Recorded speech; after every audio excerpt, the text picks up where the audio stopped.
Hey guys, it's Scott with Scotty B Cards, and in this video I want to show you the cards that I personally like to collect the most.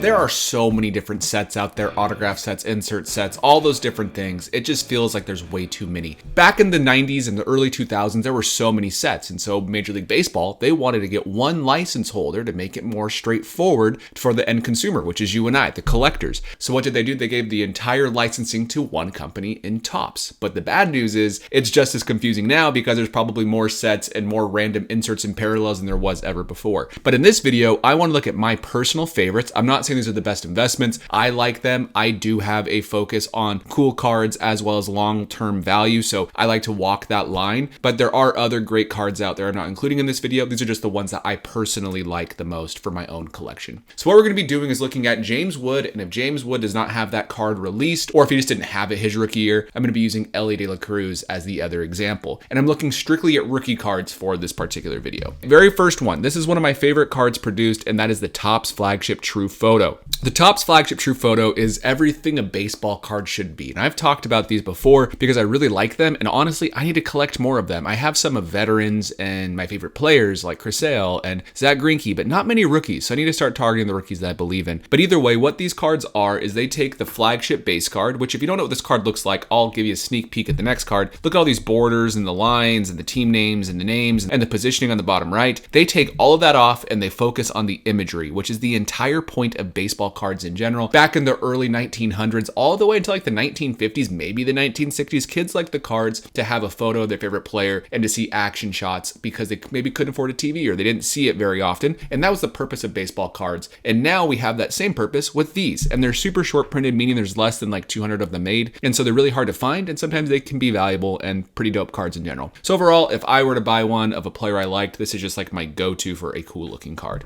Next up is that flagship black parallel that I kind of showed a second ago. And the reason why these are special is because these have a long, strong legacy in sports cards. So these were introduced in 2002 or 2003. And at the time, the black parallel was numbered to 52, signifying like, Topps traditional baseball cards started in 1952. And every year moving forward, they increased by one. So let's say they started in 2002, 2003, they were numbered to 53, 2004, they're numbered to 54, all those different things up to today. And it's like this James Wood is numbered to 74 to give you an idea. But at the time, they were the only numbered parallel that was not the gold parallel. So the gold parallel that's numbered to 2001 was introduced in 2001. That gold parallel is also numbered to the year that the card is produced in. So in 2026, the gold parallel is numbered to 2026. But that legacy is very important for these cards, and collectors like to collect a player's run of the black parallel. So Justin Verlander debuted in 2005. At least that's when his rookie card is, and he has them all the way up until now. So people like that lineage and that legacy of these cards. Plus, they're very condition sensitive. So if you get a high grade, they're very rare, and they're just tough to find in general. So the black parallel is one of my personal favorites. After that, we have the Heritage Real One Autograph, another legacy product. I don't think people realize that the Heritage Real One autographs, they date back to 2001. You can get Real One autographs of Willie Mays. You can get them of Chipper Jones. You can get them of whoever you would like back then. Hank Aaron has Real One autographs. And in 2001, they were introduced. You have a blue ink and a red ink version. The red ink version is typically numbered to the year the card design is based off of. So for Shohei Ohtani and for Ronald Acuna Jr. and Juan Soto in 2018, that set was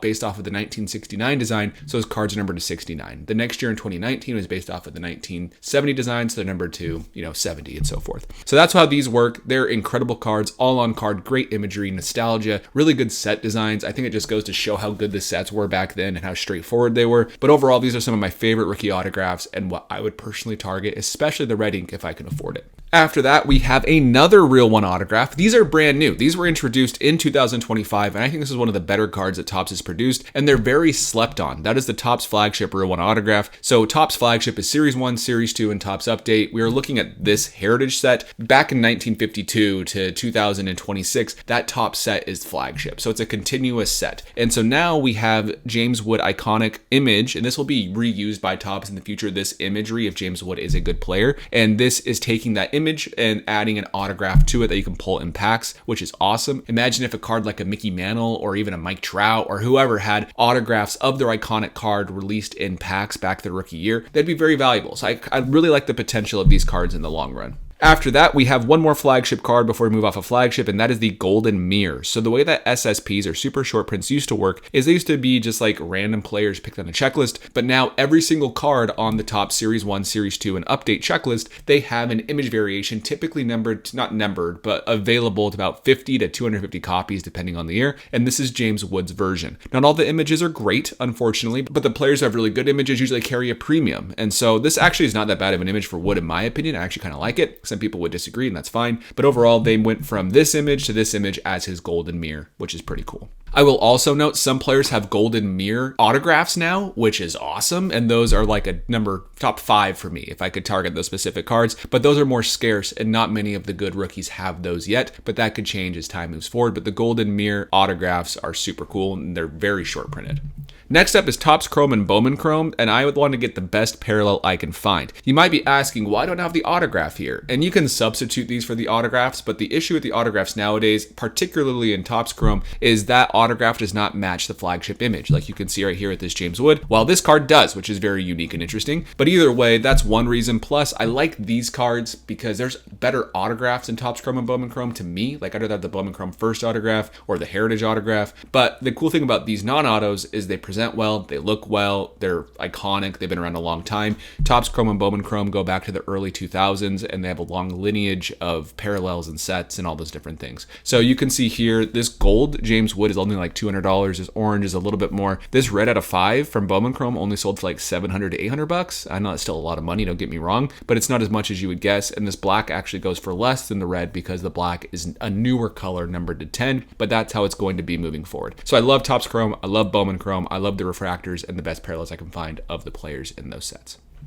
After that, we have a card that some people might not be aware of. This is the Inception First Milestones Autograph Game Used Base Relic. The thing that's special about these cards is the base card in this card is from Elly De La Cruz's very first hit. So when he made his debut and had his first hit, this base is from that game, and he stepped on this base as he had his first hit, which is pretty cool. We have the rookie debut patch autograph, which features the debut patch on the shoulder. The cool thing about those is, like, obviously it's gonna be the most important card ever produced, but the bad thing is there's only one of them. While these cards, they have one numbered to 99 all the way down to a 1 of 1, and that's pretty neat in general. Not as cool as a game used jersey to me, the bases, but still pretty special. One thing I noticed on this card when I was making this video is they actually put the first up here in the top left on like the framing of the base, which is pretty neat. But yeah, this is cool. It says the date 6/6/23 on the back. There's a sticker guaranteeing the date, and you can look it up on MLB Authentication website to prove it's from his first hit. Next up is Topps Dynasty. I'm showing Elly here and in that first milestone because James Wood does not have either of those cards. He will have a Topps Dynasty soon, but those come out I think next month. But Topps Dynasty is, in my opinion, the best patch autograph rookie card you can get. There are really great inserts from like 5-star and Tier 1, all those different places that have really cool autograph patches, but they're like numbered to 5. They're inserts. This is like the base card, believe it or not. And the cool thing about this set is they're very limited. They're game used patches with on-card autographs, and it comes from a legacy set back to 2014. We've been having Dynasty released, and it's kind of been adopted as the best set out there. It's one of my favorite sets now, especially for rookie cards. If I could pick one rookie card to buy, it'd probably be this one. But